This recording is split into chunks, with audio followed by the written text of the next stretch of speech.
Hai guys, pada aware nggak sama isu virus corona? Pasti semua udah sempat baca kan, atau paling nggak pernah denger lah tentang hebohnya virus corona ini. Dimana virus ini asalnya dari Wuhan, pertama kali ditemuin pada bulan Desember 2019, dan sekarang itu korbannya baik yang meninggal dunia maupun yang terjangkit itu udah banyak banget, dan akhirnya menimbulkan kekhawatiran bukan cuma di Indonesia tapi di seluruh dunia. Nah, baru-baru ini juga ada yang lagi heboh nih, jadi tentang katanya ada riset dari Harvard yang bilang sepertinya di Indonesia itu harusnya udah ada kasus corona, tapi mungkin tidak terdeteksi. Nah, ini tuh menimbulkan respon yang lumayan besar, terutama dari Menteri Kesehatan kita yang merasa, oh ini penghinaan. Kita juga dapat alat untuk deteksi coronanya itu dari Amerika Serikat. Kenapa mereka menghina kita? Dan silakan kalau mau datang, silakan datang. Kita terbuka dan tidak menutupi apa-apa. Nah, kalau kalian mau tahu, sebenarnya peneliti dari Harvard ini namanya Profesor Mark Lipsitch. Beliau adalah epidemiologis dari Harvard. Dan beliau melakukan riset namanya riset prediksi dengan mathematical modeling. Intinya beliau melakukan linear regression model yang membandingkan antara data of the traveling volume from Wuhan dibandingin sama case counts by the high surveillance country. Berdasarkan studinya tersebut, beliau memprediksi bahwa Indonesia nih seharusnya udah punya 5 case at least. Beliau juga dimention di beberapa koran, misalnya di Jakarta Post atau di Tempo. Dan berhubung koran ini dalam bahasa Inggris, akhirnya profesor ini sendiri dapat mengakses dan dapat melihat kalau ternyata, oh, nama saya ada di mana-mana ya di Indonesia. Berhubung ini cukup heboh dan berita di Indonesia cukup one-sided, dimana kita nggak pernah dengar dari profesornya ini sendiri. Sekarang aku punya kesempatan untuk mewawancara Profesor Mark Lipsitch di Harvard University. Hi, Professor Mark. Yeah, okay, so I have read your paper, so it's basically about predicting the countries that may have undetected cases using the linear regression model. Yes. And I understand that it actually aims to give caveats, to give warnings to the countries that have undetected cases to strengthen their outbreak surveillance and control efforts. Yes. And but for some people who may have few experience in reading paper or translating the research study, it may find like insulting or humiliating as you find in a newspaper. Yes, I read that. And like you're like you seem underestimating the capability of Indonesia, for example, in detecting the cases, while you're actually not. So maybe you could explain in some words like what is the aim of your study and what is your study doing, like what is the conclusion and recommendation that actually you want to tell people. Right. Mm-hmm. So the world is focused very heavily on the exported cases because it's believed that data from China are reflecting poor case ascertainment there. Mm-hmm. And so people are really counting on the rest of the world to detect cases effectively and using those numbers to estimate what's actually happening in China. Mm-hmm. The purpose of our study was to look at whether the detected cases were really representative of the total number of cases that might have been introduced. Mm-hmm. And so to do that, we examined the statistical relationship between the number of travelers to a country, usually a country location, and the number of cases that were detected. And so there was a sort of international average that about 14 travelers per day in historic data were associated with one detection of a case during the whole period that we studied, so not just during one day.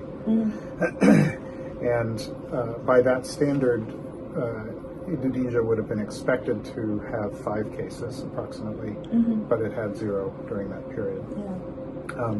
So we didn't think about any one country when we started this. We were just looking at all the countries. And our goal was not to say something about the overall quality of a country or its surveillance, but just to say, in this instance, given this situation, it seems that there should be cases detected, and there haven't. So it was certainly nothing about Indonesia that started this. That was a finding, not a starting point. We also pointed out that Thailand had, although they managed to detect many cases, probably have many cases that they didn't detect. And as I've been working on this more, I've come to understand that even Singapore, which has the highest detection frequency almost of any country, meaning for the number of travelers they've found more cases than you would expect. Even they have also found that there are cases that they can't trace, which means they must have missed some introductions. So missing introductions is not an insult. It's probably true of every single country, or very many countries. It's just a red flag. It's something that we need to be aware of and respond to.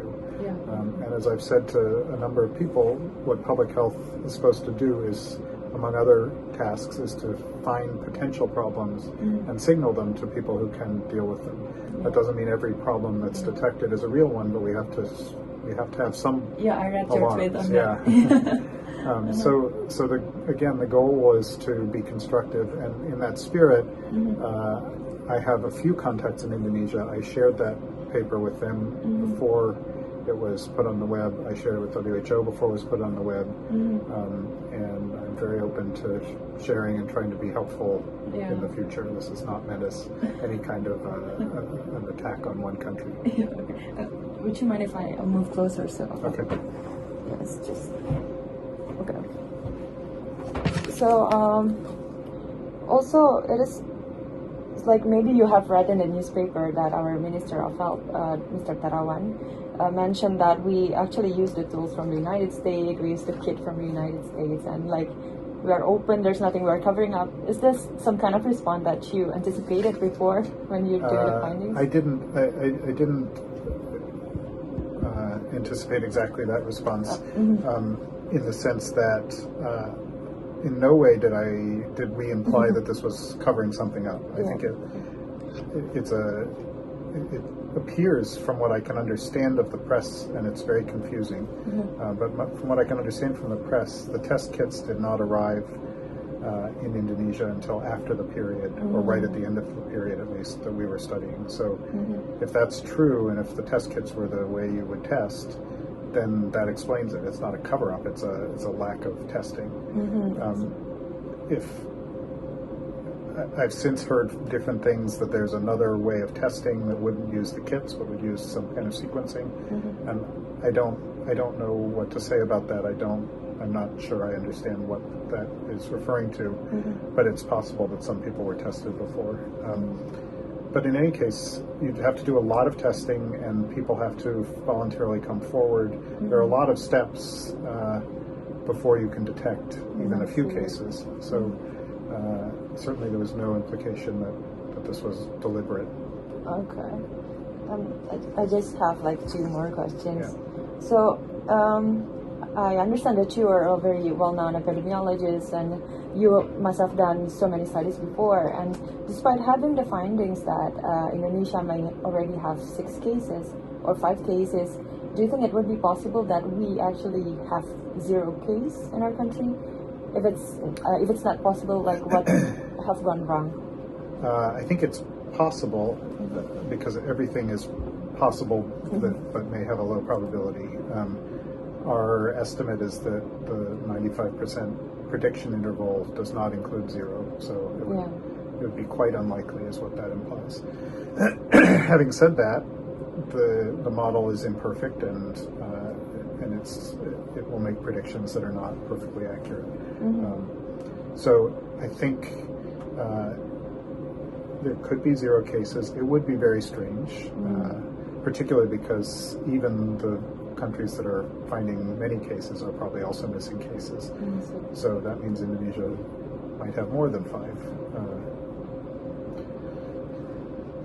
because the 5 is based on what the other countries are detecting, and they may be imperfect as well. So I think the question is, it could be that there are 0. I think that's very unlikely. It could be that there are more, in which case there might be more than the number of imports because there might be secondary cases. In Singapore, for example, which detected, I don't remember the exact number, but quite a number of cases from travelers, also has had a number of secondary transmissions in spite of trying to take care of those travelers. So it's not an easy thing. Okay, just the last question. Like you also mentioned about other countries that has below the 95% predicted intervals, like Thailand and Cambodia. And how did they respond to your findings so far? Is it the same with Indonesia? Cambodia, I should say, is, depending on exactly how you do the model, is maybe below or maybe right on the prediction interval and maybe within. So it's a little bit less of a clear signal. I have heard nothing from any other country. Okay. Right. Yeah. Okay, I think that's all I need to ask. Maybe you want to say something? Yeah, more? just in conclusion, that this once again is meant to be a helpful signaling of something that needs to be looked at, and we would be very happy to try to be helpful in other ways. And the other thing to say is that if indeed there are cases in Indonesia now, then the best response is not to keep working on tracking importations. It's to look for where they might be circulating in the country already, because the more cases there are from import, the more cases there are locally, the less it matters whether they're imports. So although we were saying that imports may have been missed, the solution is not to crack down on imports; it's to look for local transmission. Yeah, that's a very insightful information. Yeah. Thank you so much, Professor. Okay, thank you very much for. Yeah.